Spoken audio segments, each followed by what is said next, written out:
आज आपण इथे हैदराबादी चिकन स्टाईल मसाला बनवणार आहे। मीठ टाकले, थोडीशी हळद, घरचं लाल तिखट, दही,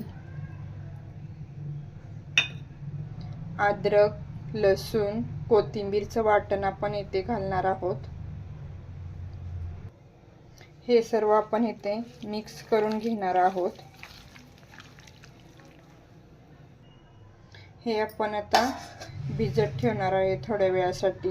तुमच्याकडे वेळ नसेल तर लगेच केलं तरी चालू शकतं। इथे तेल गरम झाले आहे। एक दालचिनीचा तुकडा, एक चक्री फूल, 2 लवंग, 2-3 मिरे, जिरे थोडेसे, 2 तेजपत्ता, बारीक चिरलेला कांदा। इथे आपण लालसर होईपर्यंत कांदा भाजलेला आहे। आता बारीक चिरलेला टोमॅटो आपण टाकणार आहे।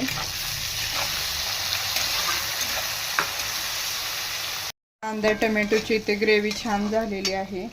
हे आपण चिकनला मसाला लावून ठेवलेले हे आपण ह्याच्यामध्ये ॲड करणार आहोत। मसाला आपण इथे छान मिक्स करून घेऊन हे मंद आचेवरती झाकून ठेवणार आहोत। हे आता आपण इथे झाकून ठेवणार आहे। ह्याला इथं छान असं तेल सुटलेलं आहे। बिना पाण्याचं आपण हे चिकन करून घेणार आहोत। ग्रेव्ही पण पाहू शकता तुम्ही। धनाची पावडर 1 चमचा आपण टाकणार आहोत।